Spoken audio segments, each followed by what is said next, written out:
We've really gotten mixed up more and more in situations where countries threaten us with their ballistic missiles. Sweetheart, if they did fire something at us, we can handle it. We just shoot them down. They really can't get to us with those things. Yeah. I still got a bad feeling about all this talk of missiles being fired at us. There's been so much happen just in the past week. The tensions have gotten really high, and all that diplomatic stuff sure hasn't worked. Don't worry. There's been plenty of time and more than enough people to have already taken care of these things. Look, Bill, no one's really going to do anything to us. With the United States of America, for goodness sakes. With all that money our country spends on defense, we've got that covered. Now, come on. Yeah.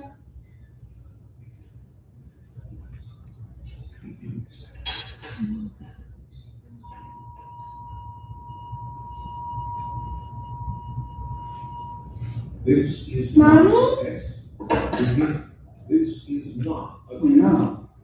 What's happening? This is a belief broadcast system. This is it. It's all over. Bill, where are we supposed to go? There is nowhere to go. Then what do we do? Rachel, come here right now. Bill, what do we do? Please tell me, Bill. It didn't have to be like this. Things could have been different. How often do any of us remember that the threat is real? But the technology to defend ourselves does exist, and the capability for a working nuclear missile defense has been demonstrated. In fact, our government has proven that it can be done. Now it's time to begin defending our nation from this threat. Don't let this opportunity slip through our fingers again.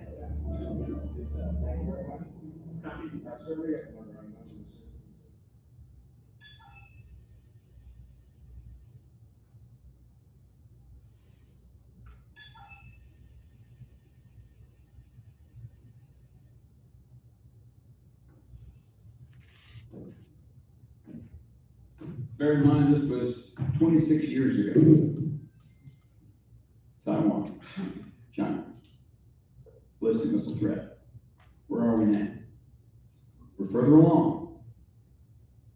Far from not being at risk. This movie was, as I indicated, was given or was supplied to and mailed out to and received, acknowledged from the states and Congress, all our legislative body, national legislative body. And I believe it did move the ball at least a little bit. Matter of fact, I've been trying to find this film for quite a while, and I found it in state archives in Arizona. You got to go out there. You just Google it. You can find it somewhere. All these things everything exists more than. I hope you enjoy it. But anyway, I just wanted to show that to you. It's something that Special Defense Working Group did 26 years ago with Group of us. So we're very fortunate today to have with us a very special guest. And I'm going to tell you, you may not know how hard it is to get senior leaders or to obtain senior leaders like this, Army senior leaders and DoD senior leaders, DOW senior leaders, because of the process that they themselves must go through, and their organizations must go through in order to gain permission or get permission to permitted to come. And we've been working on this for quite a while, I must say, but we're very fortunate. If you're persistent, I think the word here is if you're persistent enough, you can get a lot of things done. You may not be able, I used to say you can get most anything done, but you get a lot done. You get a lot more done if you're not persistent, let's put it that way. So we're very fortunate, we persisted, and with the patience and the desire of our special guest this morning, he persisted and went forward and obtained authority and permission to come. So we're very fortunate to have him. I'm going to tell you a little about him. How many of you do not know Jim Kirsch, Dr. Jim Kirsch? Everybody knows him? Okay, there's one back there. So you're going to get well, Dr. Kirsch is, as Bob, Dr. Lindquist indicated, is a three-time, he's a trifecta graduate of UAH. So you got half my bio, half my introduction right there of UAH. He got his bachelor's in optical science, I think, and then proceeded to get the double E, was it? The master's and PhD programs here at UAH. So he is a local product. And it just goes to show you how good products we produce in North Alabama here. He was first appointed some 7 years ago to the Senior Executive Service. In July of 2019, he serves as the director of DEVCOM, AvMC, and PAE Fire's Systems Center. And that's what he'll be explaining a little bit about today, which we had some earlier discussions about. Well, additional responsibilities or different responsibilities as the Army's acquisition transformation initiative has taken place, which caused the portfolio of executives to stand up. He leads a workforce of just over 11,000 people, engineers, scientists, and researchers and support staff, delivering life cycle engineering and advanced technologies that's required by the Army's strategic priorities. Under his direction, DEVCOM AvMC is responsible for delivering collaborative and innovative aviation and missile capabilities for responsive and cost-effective research, development, and life cycle engineering solutions. He's been around a long time. He's done a lot of things, and we're very proud to have him. He's got many awards and recognitions by the Department of War and by the Army. We're very and he's certified in Aviation level 3 in systems, I believe, system planning. But he's a member of the Army Acquisition Corps. He's done it all, been there, seen it all, and we're very fortunate to have him. I'll give a warm working group welcome to Dr. James Kirsch. Dr. Kirsch.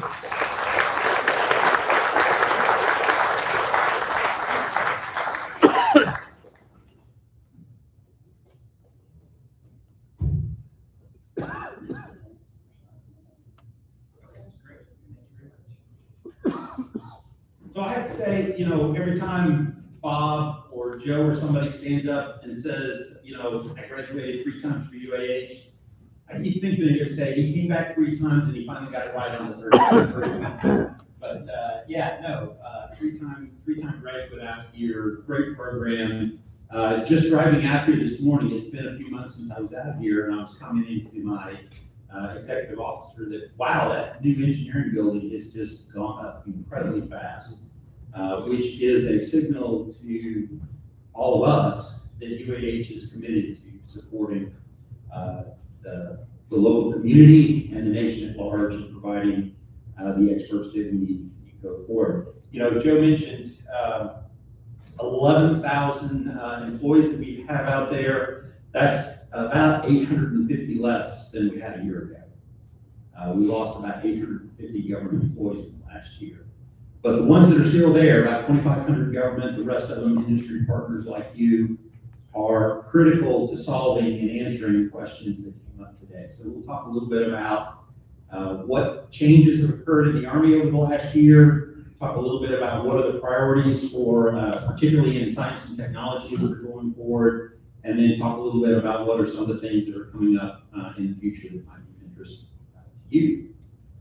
All right, so in order to help us align with where the Army is going, we've done a reorganization, or we're in the midst of a reorganization within the Aviation and Missile Center. So I want to make sure you do. Who are the people you need to be talking to as you continue to come forward and tell us what you can do for us in support of our Army?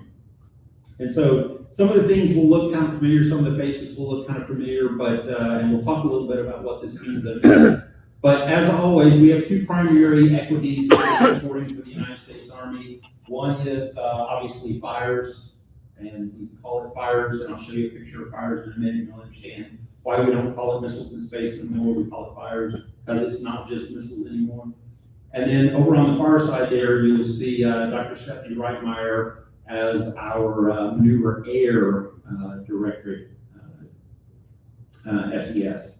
And so Maneuver Air is, again, a construct out of the Army Transformation Initiative, but predominantly she's responsible for coordinating all of the engineering support across the Army that goes in support of everything having to do with Maneuver Air for the United States Army. And then there in the middle, Mr. David Zecker, one of the positions that we lost over the last year was we lost that 3rd senior executive position that we had, but that's okay. We adapted and we overcame. And we have Mr. David Zecker as our director for what we're calling strategic technology and integration. And that really is those elements that support both air and fires.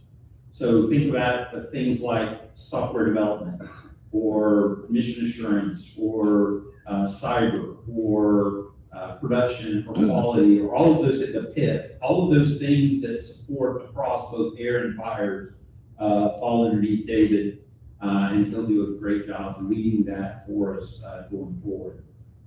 Now, the other thing that you'll notice there's a lot of vacant boxes where our senior scientists used to be, because they also left in the last year. We think we're getting close to filling the radio frequency or the radar science and technology senior scientist position. And then Dr. Mahendra Bhatwat on the far side over there is our remaining aviation senior scientist. The other thing that's not shown on this chart, but it comes into play later as I talk about how we're going to operate, is as we are trying to be more effective and more efficient in support of those two main priorities there, we have created a competency under each of those areas in program management or program execution. Because in general, over the past 60 years that we've been around, we didn't really spend a lot of time focused on developing project engineers or project management experts, but it's something that we need to do. And it also gives us the ability to see all the work going forward. We're in the process of competing right now the two leaders for those two program management legs of our organization that will fall under, there'll be one under fires and one under maneuver air, but they will be your entry points as you want to come in and say, hey, we've got this great idea, or hey, we've got somebody who wants to leverage some of the Army capabilities. Those will be the entry points for you. And as soon as we have those leaders selected by the end of June, we'll make those known to you so you know where to go for that. Another big change for us over, in fact, I'm just back this week from Moffett Field, California, is we are transferring all of our people who were sitting out there at Moffett Field doing aviation S&T research. We are transferring them to either Huntsville or to Fort Eustis. And that really is to gain some additional synergy in terms of having those aviation experts, those aviation subject matter S&T experts co-located with the larger Army aviation community, either here with us in the PAE or up at Fort Eustis where we do all of our experimental flight activities.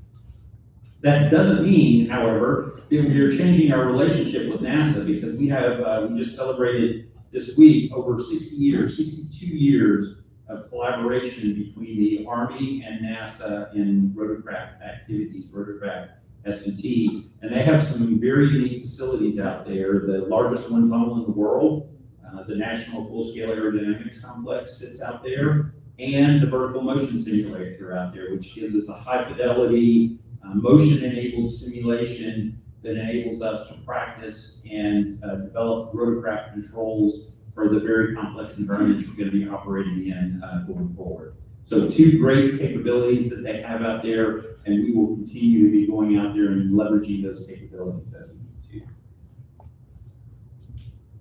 All right, as Joe mentioned, the Army has changed. And what you may have used to know, and you probably heard these terms before, but what we used to call program executive offices are gone. And we now have portfolio acquisition executives. And the portfolio acquisition executives are ASALT entities. So that organization still falls under ASALT, but we have a very unique role in T2COM in supporting that. We are what they are calling one of their enabler organizations. So one of the things that they've done with the portfolio acquisition executives is, in addition to the acquisition function that they provide, they've also brought in and given them an enabler community that includes requirements. So the requirements people that are part of Futures and Concepts Command are now also enablers or direct support to those PAEs. Contracts, so they have a senior contracting official now. So they are now direct support to those PAEs. Legal, they now have direct support. Logistics, direct support. So what they have done is, underneath that portfolio acquisition executive, they have given them the capability to essentially own all of the pieces that make them successful in taking ideas and concepts and turning them into capabilities in the hands of warfighters. So it ties all of those disparate pieces together in a way that we haven't seen since, I would say, back in the 90s. When AMCOM owned it all, for example, those of you who've been around long enough, you remember all of the PMs and the labs and contracts and personnel, and everybody worked for AMCOM, and then we broke it all up and centralized everything. And we've had success over doing that, but the Army said, in order to go faster, we need to sort of put some of those entities back together. And that is what the portfolio acquisition executives are responsible for. So for AvMC, what that means is we are now the systems center lead for PAE fires. So General Frank Lozano, PAE fires, and we are direct support to him from a systems center standpoint. But that means that it's not just AvMC. That means it's all of the equities within things like Space and Missile Defense Tech Center, the Engineering Research and Development Engineering Center down at Vicksburg, and all of the DEVCOM labs that support or have fires equities are now part of that systems center, and I am responsible for coordinating all of that effort in support of General Lozano. Same thing on the maneuver air side. So Dr. Stephanie Reitmeyer is responsible for doing that same thing for General Gill as the PAE for maneuver air. And so she is reaching out across all of the DEVCOM entities, ERDEC,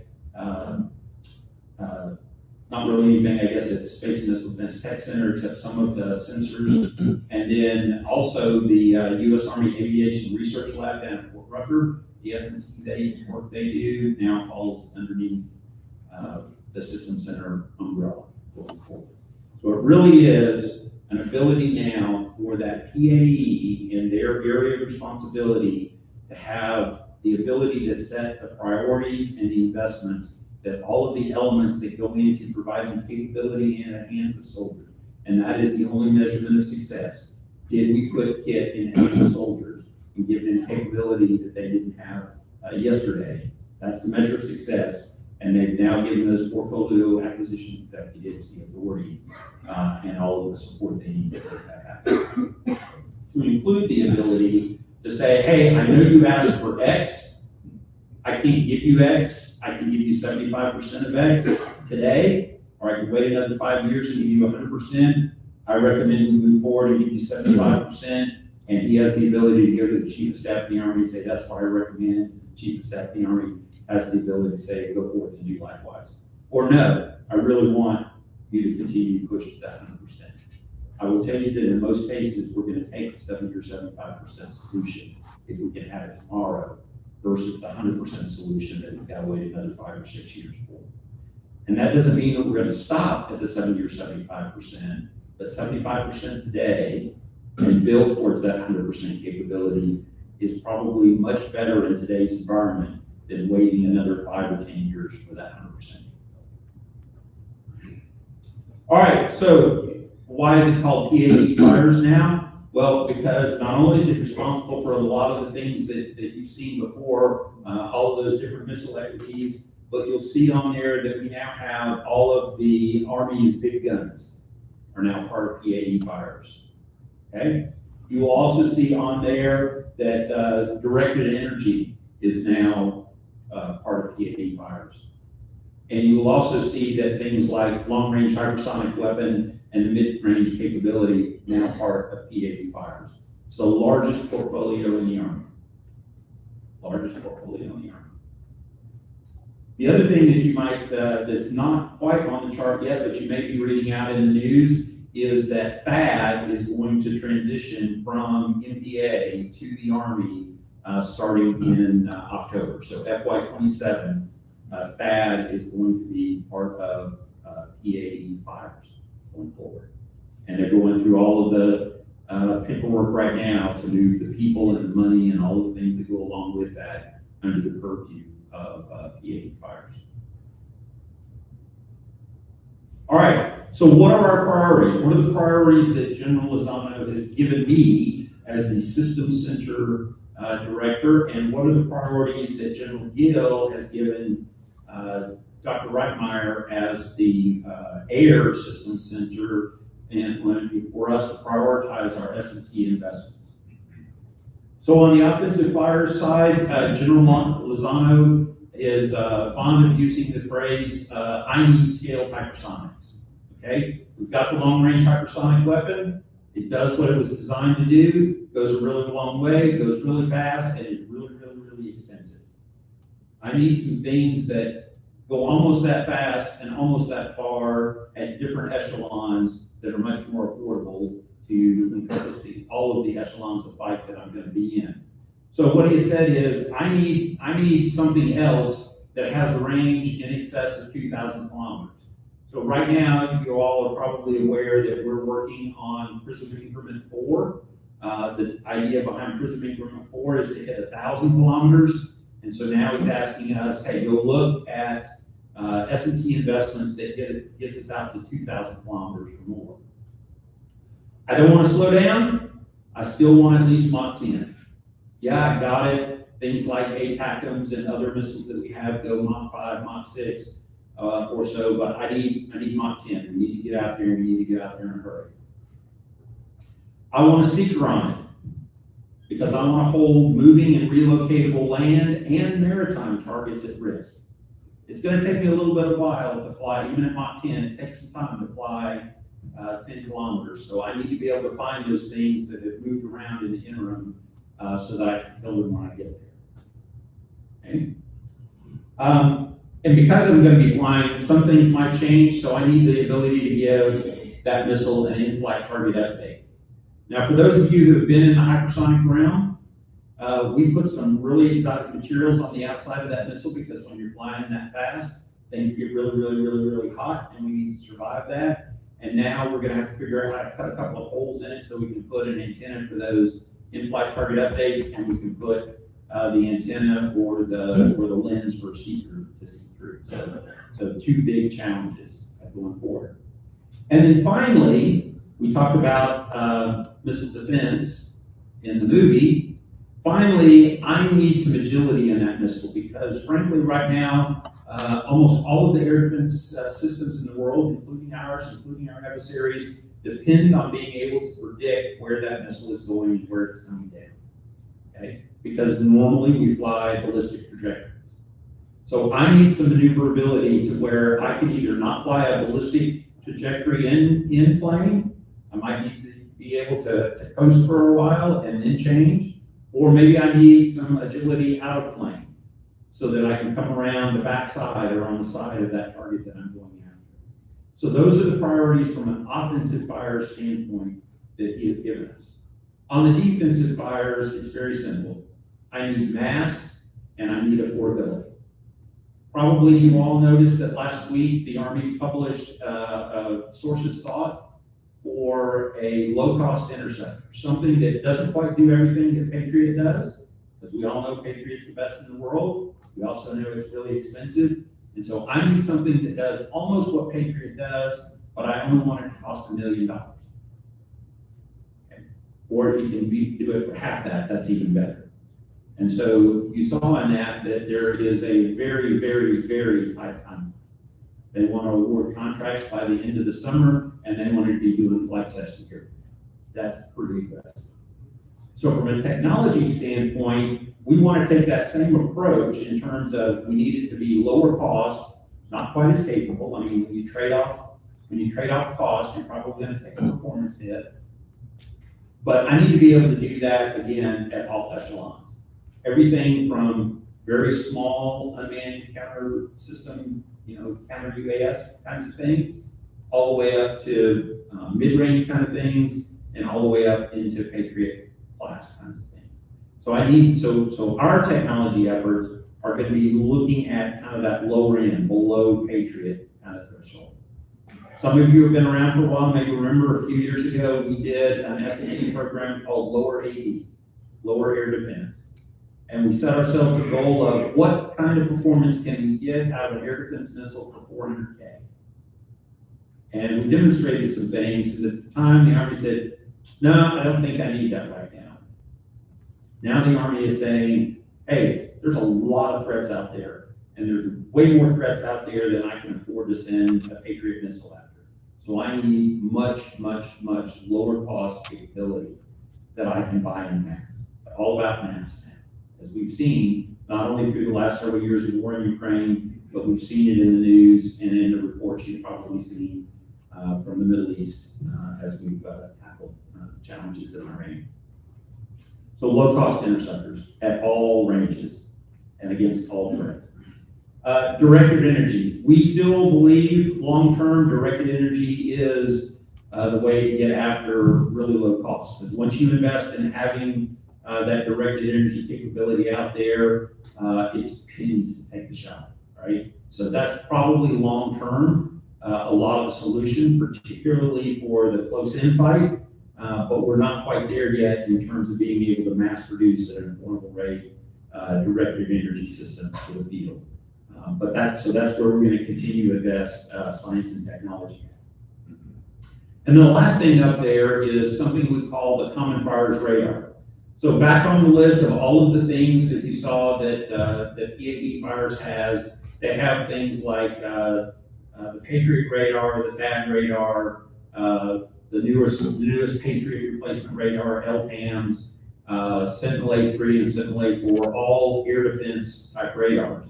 They also, you saw up there, have things like Q-53 and Q-50, counter battery radars, things that look for those RAM and artillery shells coming in, or even some missiles coming in, and look at, okay, I need to calculate where did that come from so that I can take out the archer before they could shoot at me again. Wouldn't it be great if we could put that capability into one radar that we have to maintain, because we'll buy more of them, so they should be cheaper, because it's a common radar, they should be sustainable, easier to sustain. It just, it helps us on the cost curve from beginning to end. Now, obviously, that's a really tall challenge, because the things that you're doing, the algorithms that you use for air and missile defense type radars, and the algorithms that you would use for counter battery radars, different class of targets. And also where you're looking is different. So how do we do that in a combined arms? And right now, we're in the process of saying, hey, what's within the realm of the possible? And so, you got some ideas? You're all ears. Come and talk to us about that. Autonomy. A lot of things going on in the autonomy world, and it kind of spans the gamut from what we might do on the ground to what we might do in the air. And so things like the autonomous launcher, or CAML, that you've probably heard. We've demonstrated that we can double the firepower of a HIMARS launcher by cutting the cab off and making it on an autonomous platform. Double the firepower. The Army is now looking at, okay, I want to do that same thing, but I want a common launcher that can do both the air defense and the offensive fires mission. Not going to put the same missiles in the same pod, but I want the same launcher to be able to take on a pod of air defense capability or a pod of offensive fires capability, and I want to increase my firepower and decrease the number of soldiers it takes to support it. Things like AI-driven fire control. I mentioned that you can see that mass is becoming a huge deal, especially with the proliferation of low-cost UAS systems. And so AI decision-making in terms of, as we see that threat coming in, who's the right shooter to take out that threat? And we can't do that with just a person. People are really good, but they're not nearly as fast as machine learning, and we can get overwhelmed. So how do we do AI in fire control? From an aviation perspective, optimally manned.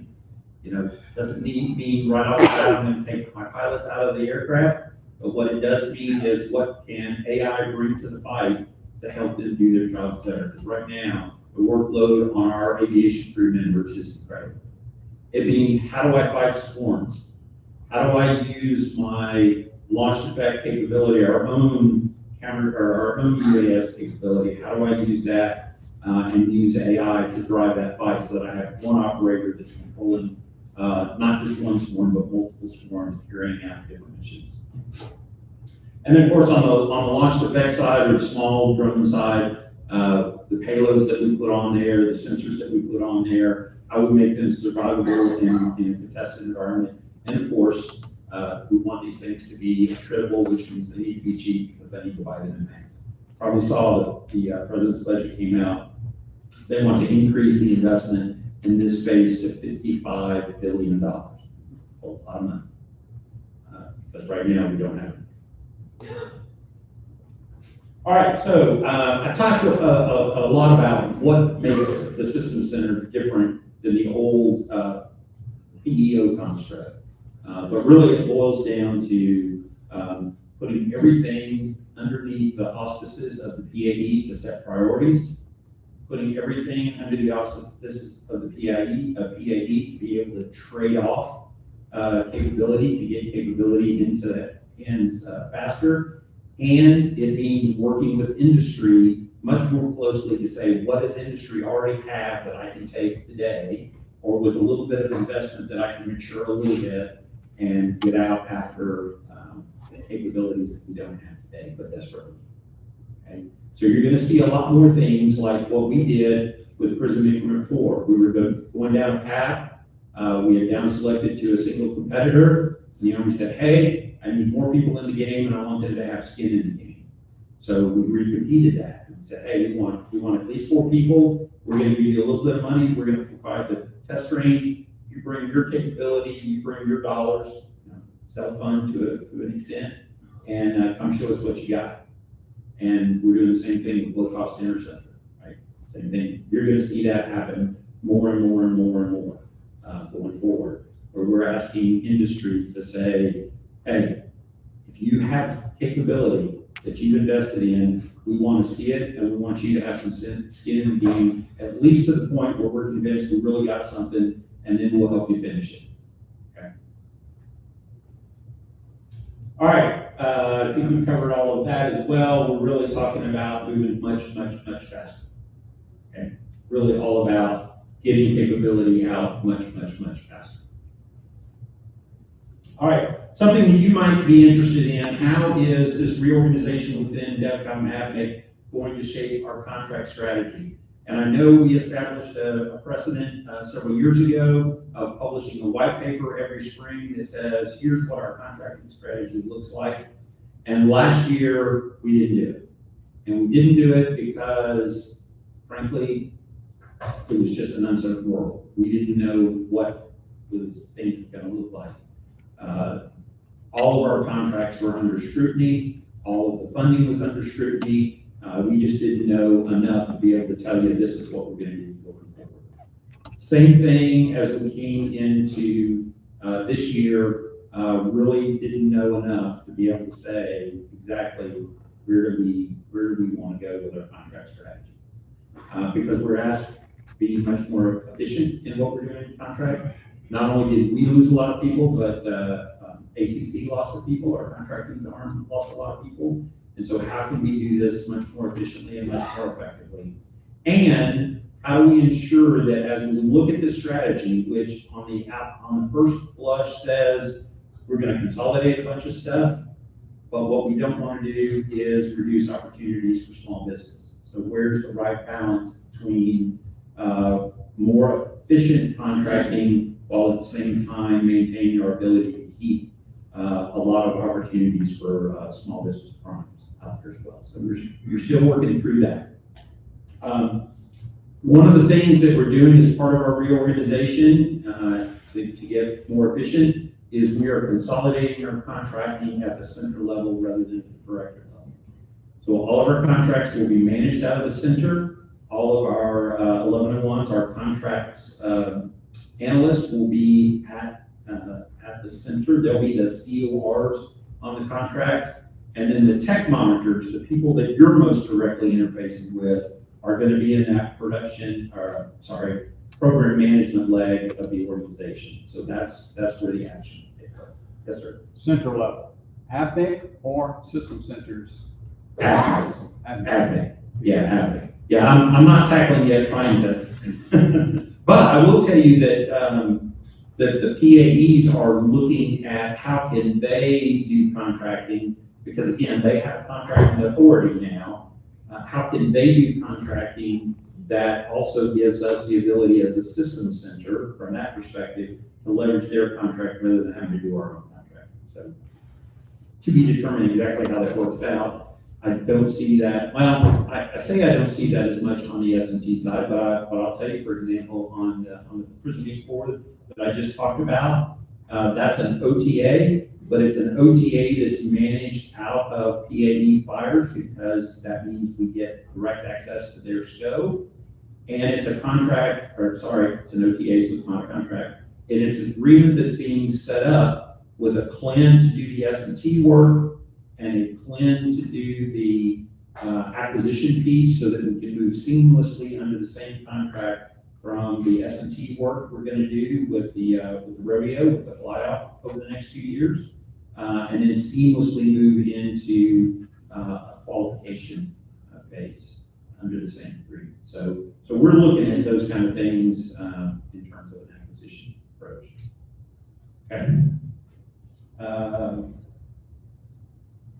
We are going to release our white paper again this fall, and we also are going to do an industry day on our contract. Now, I know last time we did an industry day, we learned a lot. And one of the things that we learned is just having an industry day where we say these are the contracts is not helpful enough for you. So this time when we do it in the fall, we will tell you, hey, here's the contracts, and I'm going to show you that in a minute. Here's the contracts, here's the schedule, but we're also going to spend more time talking about those priorities that I just laid out for you, what we're doing both from an S&T perspective and from an engineering support perspective to the PAEs. And so probably do some panels where you have the ability to ask questions about priorities. We'll allow time for some one-on-ones where you can talk about some things that you've been working on. And try to make it a much more interactive industry day so that it's much more beneficial for you. But at the same time, one of the things I want to double down on is that we need to understand, we'll share with you what our priorities are. We need to understand where you're investing. Because if you're investing in a technology or in a capability, then I'm going to look at that as an opportunity to say, I don't want to duplicate what you're doing. I either want to leverage what you're doing, or I want to fill in a hole that you have, or I want to do something that makes a more effective use of the money rather than just duplicating what you're doing, which means that we've got to have a lot more dialogue about what you're investing in so that I know where I can take some risk, okay? That's coming down all the way from Secretary of War. Look at what industry is doing and don't feel like the Army or the Department of War has to invest in areas where industry's already got it, industry's already got plenty of investment, industry's already maybe even leading in those technology areas. So we don't have to invest precious Army S&T dollars in that. We can invest in areas that either add to your capability or supplement your capability, or maybe look a little farther out in something that you haven't thought about. Okay. All right. All right. So this is the chart you're probably very interested in. These are the contracts we have coming out over the next year. You're going to see this same chart again next week as part of the ACC cult that they do every year. So you'll see the same information and a lot of the same information that I shared with you today in terms of our priorities. But that's what we're doing as it stands today. All right, great. Now, I've talked a lot. What did I not answer for you? Yes, sir. Sir Phil Coker from Hartsburg Group. Thanks for this incidentally good rundown, much appreciated. Can you articulate how you are dividing UAVs between the two areas of responsibility, fire and aviation? Yes. Because clearly it plays on both sides. Yeah, it's interesting you asked that because last week I was in Indianapolis. OSW, RNE, PA. So underneath research and engineering is a new organization called PA, Prototyping and Engineering. And that organization is taking what used to be known as the Raider money, so big chunks of money, and investing in ideas that industry is bringing forward. And then if it pays off and there is a need to transition that into, say, a PAE, for example, then they're also setting up to provide 2 years of funding to the PAE to give the PAE a chance to pump for those dollars going forward. So this last week was focused on counter UAS to a large extent, and one of the ways that we're doing counter UAS is you might refer to them as kamikaze drones, right? You take another small UAS and either fly it up next to you and detonate, or fly it into the. I saw some last week that shot nets out and dropped them. Some shot streamers out, got tangled in the rotors. But so I asked that very question because in general we have looked at UAVs and said, hey, if they are one way, if they're a one-way attack drone, then we're going to kind of treat those as missiles. And so I asked the question, well, okay, what about these one-way counter-UAS capabilities? And the answer is that PMUAS really sees that as part of their space, because the way they're kind of looking at it is the platform itself is a, I hate to use the word truck, but it's almost like it's a truck, and I can put on whatever payload package I need for it to do whatever I need it to do. And so they see that more as their space. Whereas from a fire's perspective, certainly they're looking at things that are purpose-built to be one thing and one thing only, either that one-way attack or that long-range or counter UAS mission. And particularly when you come to arming it, all the things that go into putting a warhead on something and arming it, certainly that expertise is in the fire side of the house, not the air side of the house. So, I think the answer to your question is, if you're focused on the platform piece, that's a UAS, UAS area, air area. But one of the things we agreed on is that when you start talking about counter UAS, for example, and one-way attack, then we really need to be working very, very closely together across the air and fires to ensure we're not duplicating efforts. Yeah, great question. Yes, sir. Hi, Elijah Evans with Dean's Research.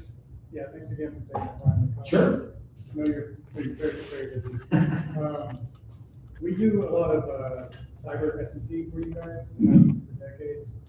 Can you talk a little bit more about that 75% versus 90%? What do you see AvMC's role in taking those capabilities from 75 to 90? And your S&T priorities and your portfolio, what portion of that is just targeted at getting that 75%, and how are we looking at getting? Right. Yeah. So I think the best way to answer that is to say one of the areas we've identified that we're going to focus on from a system-centered PAE relationship is we need to start up front with understanding what's the acquisition strategy. Historically, we've all agreed on, hey, we want to invest in this area, and we'll go off and do something kind of divorced from what the acquisition plan may be to actually take that thing and turn it into capability or kit in the hands of soldiers. And I think it's very apparent that now, with so many different options available to us, that we've got to work very closely up front with deciding what's the acquisition strategy going to be, and how does S&T help that. If it's a upgrade to an existing system, then probably we need to be working very, very closely with that prime. If it's a brand new capability, then we need to be working with a lot of different vendors that are going to provide competing capabilities, right? As opposed to historically, we've done, we'll start with many, but we keep having to down select, and we'll only have one at the end because that's all the money we've got, so we're going to take a different approach. So it's going to be, I can't tell you that X% of our S&T budget's going after that 75 or 100 capability gap. What I can say is that we're working very tightly with the PAEs to understand where are they going and how do we help them get from where they are to where they need to be. Sorry, that's probably not as firm an answer as you're looking for, but it really does come down to ongoing dialogue with where do we need that. Yes, sir. How are the service branches providing resources to develop some of this technology? The laser technology, the early contact. Mhm. Yeah. Video distance swarm, same for the ship versus the base. Yeah. Are we providing both? Yeah, well, I would say in some areas, yes, and in some areas, no. So for example, long-range hypersonic weapon, right? So that was a joint service Army-Navy funded activity, with the Army being slated as the first service to field, because we were going to field into the essentially existing infrastructure, if you will, whereas the Navy's goal was to integrate it on destroyers and subs that had not been built yet. So that's an example of where we partnered together to deliver that capability. The mid-range capability that I mentioned is leveraging the Navy's, it's an Army capability that the Army said, you need to develop this capability, but it's leveraging the Navy's Tomahawk and SM-6 missiles. In directed energy, OSW is funding what they call the Joint Laser Weapon System, which all the services are looking at. How do we take that into filling the technology gaps that we have in our individual services? So I would say, yes, there's a lot of discussion and a lot of collaboration.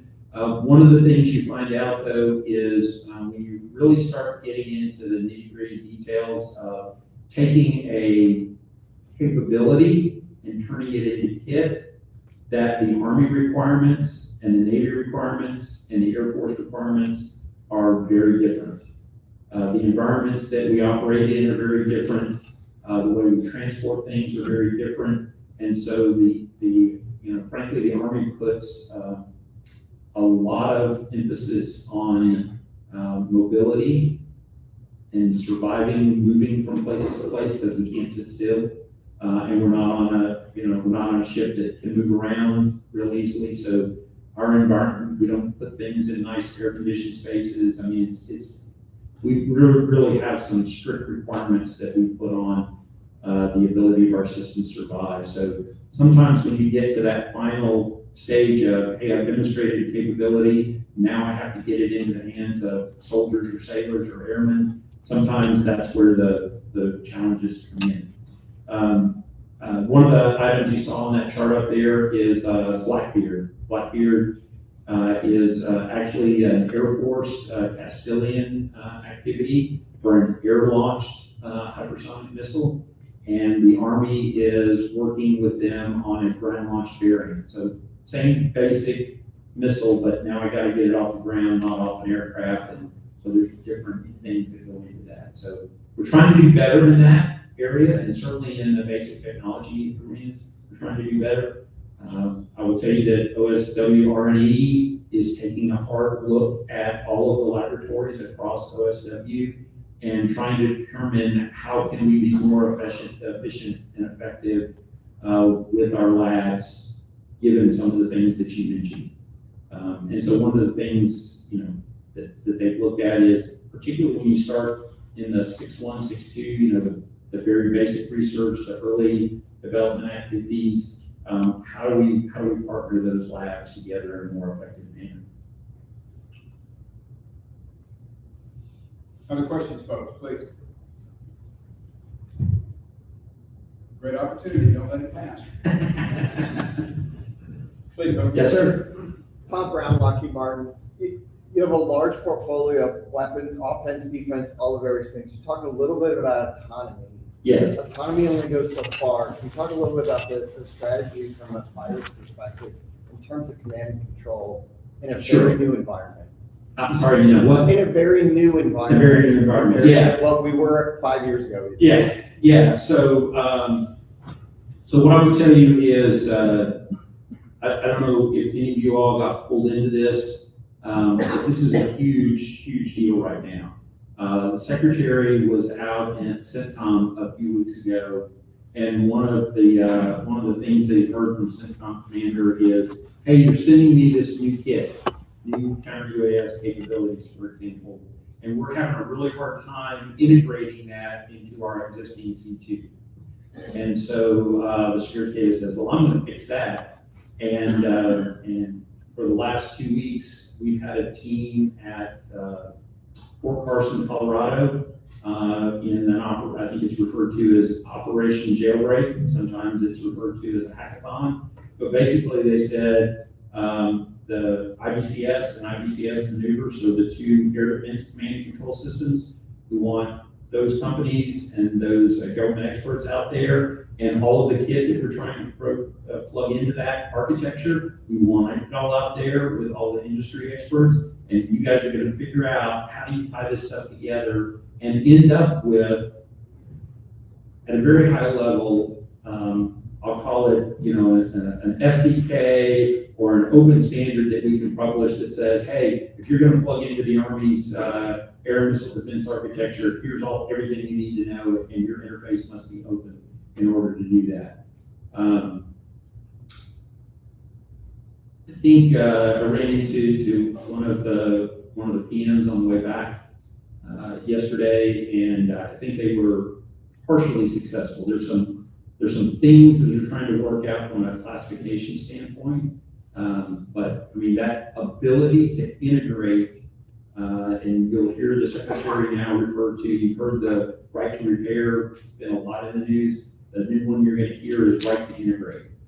I don't want bespoke interfaces that I always have to go back and pay a lot of money to the owner of that system in order to integrate it. I want to be able to seamlessly integrate very rapidly.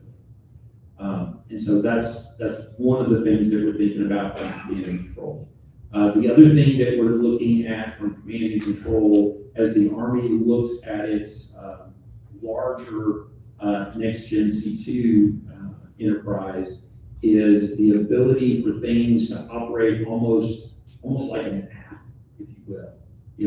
Think about, what if IBCS or IBCS maneuver in particular is an app that plugs into, an ATEC tablet or the larger ecosystems provide that functionality. And that gives us the ability now, if somebody comes in with, a new capability, whether it's in AI or some other facet of that command and control, to seamlessly integrate it, much like, you can download stuff off the, Google Store or the Apple Store and plug it together. The Army is really focused on centralizing, so from an air defense perspective, IBCS is the Army solution, but they are looking at how to make the integration much more seamless. And then what the Army refers to as IBCS maneuver, the Anduril Lattice system, and primarily focused on counter UAS at the maneuver battalion level. That's Anduril's Lattice has been selected as what's going to be IBCS maneuver.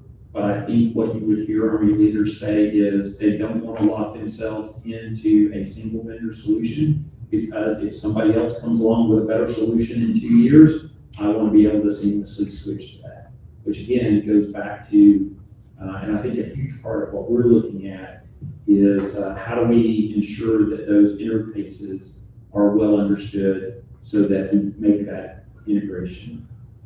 Integration is going to be the name of the game. Some of the things that we've talked about is we're probably going to be much more in the integration systems of systems type game than we are in developing new widgets. Right? Jim? Yes. Who's leading up the Fort Carson?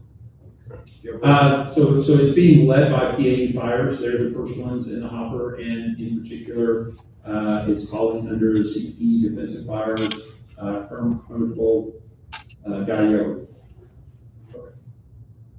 Back here, please. Yeah, back here. Yes, sir, Carl, with Kratos Defense.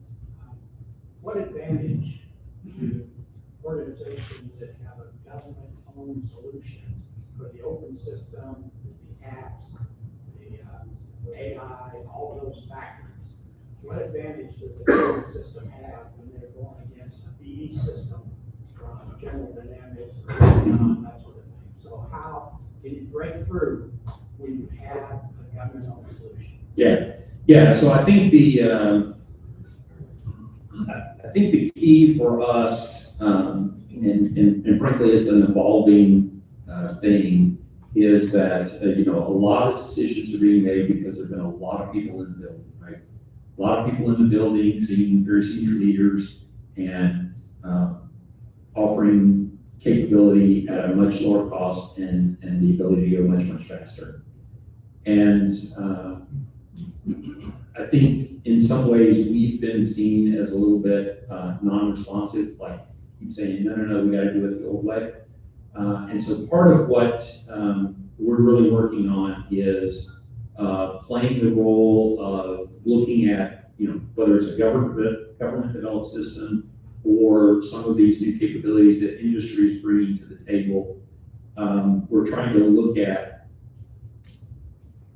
how do we do an honest assessment, an unemotional honest assessment, because I'm going to tell you we're really bad at being unemotional about it because we've been in the business so long that we think we know what the answer is. But how do we do an unemotional assessment of here's what it will do, here's what it won't do, here are the risks that we're accepting, so that senior leaders can make those risk-informed decisions. So, I think the best answer is, General Lozano, from a fire's perspective anyway, and frankly, all of the PAEs have very easy direct access to the chief, the vice chief, and under for the Army. And I think we're doing it, at least they're doing what they call a portfolio review at least twice a year. And that gives them the ability to come in and say, hey, this is what we think we need to be doing going forward. So it's an opportunity, getting in front of the PAE or, through the PMs or through the labs to say, hey, here's a capability that we think is, has a lot of benefits. It's government owned, and I know, Company X is out here with their competitor to that. But we think it's worth doing a side-by-side comparison and see which one's better. I think we're moving into, it's a really interesting dynamic right now when you talk about government owned versus industry developed, is we are trying to figure out, like, I don't necessarily have to know your secret sauce or understand your secret sauce. I probably just want to own the interfaces, and I want to understand the performance so I know how the overall system affects. And so what we're trying to determine is where do we draw that boundary between what we can just take from you because it's formed well and integrated into a larger construct, and maybe the most important thing for the government to own or to be published is those ICDs, electromechanical, logical ICDs that allow us to integrate things seamlessly. As an example, so the Army's asked us to develop a 4.75-inch unguided rocket to go in their multiple launch rocket system. And what they're looking for is something that goes between 40 kilometers and 70 kilometers, so shorter range than Gibblers, but longer range than artillery can easily get to at this stage. And what they're interested in is low cost and mass. And of course, our first response from our team was, we're gonna design and build this rocket. And I said, no, we're not. What we're gonna build and design is the pod and the interface to that pod, because I think industry can build a rocket, and I think what we want to define for the industry is how to get their rocket in our pod so that I can buy rockets from anybody who comes to the table and demonstrates that. So we're focused on enabling the Army to continuously evaluate who's got the best rocket, or, hey, you know what? They got a really great rocket, but they can only build so many. They got a really great rocket, they can only build so many, but together I can build a lot. And so I can buy from both companies seamlessly. Right? So I think you're going to see more and more of, we're more interested in the ability to integrate than we are about owning the secret sauce inside. And from a command and control perspective, that's an area that we've been really been a real struggle because from a command and control perspective, for example, with AFATIDS and AdC2, our air defense and long-range fighters, we owned all that code. And we thought that was a really good thing because we could adapt it, modify it, but now we're gonna, and we own IBCS, we own all the code for IBCS. But now we're gonna integrate Lattice into that, we're not gonna own what's inside black box Lattice. And maybe that's okay. That's okay, as long as we can integrate. Yes, ma'am. Michelle Platt, Advent Defense Solutions. We've got some NavAir SBIR space tubes Okay, and interested in transitioning those from NavAir over to the Army. okay. Is that something that is of interest? Yeah, so SBIRs, frankly, I gotta tell you, I don't know how SBIRs in the Army are gonna work going forward because they've moved the proponency of SBIRs into what they call the PIT, the Pathways to Innovation. And I'm not sure exactly how that's gonna work, but that organization is focused on things that I can invest in and very quickly put it in the hands of an Army unit to experiment with. And so I don't know exactly how we're gonna play into that from a lab perspective. But in terms of if you've developed something under a phase 2 that we want to pick up and make further investments in, and certainly, as an S&T organization, can certainly be interested in doing that. I'm all about leveraging other people's money. You gonna give me the hook, Joe? No, is there any final questions, folks? We've been speaking a lot, forcing you about, what came out. About the future. Yep. I've got a speaker gift for you. Oh, okay. I ran across this, what's it, 45, it's underneath something on my desk. It just shows you what my desk looks like. Oh. 2005, anybody ever seen an org chart like this? Name's probably on that org chart. There are some folks on here that you recognize. Ruffins on here. Yeah. A lot of folks on here. Bill Lewis, of course, he's still rattling around. Yep. Susie Young's over UAS. Yeah. You see all of them on here. This is just amazing to me. Okay, awesome. No, you're welcome.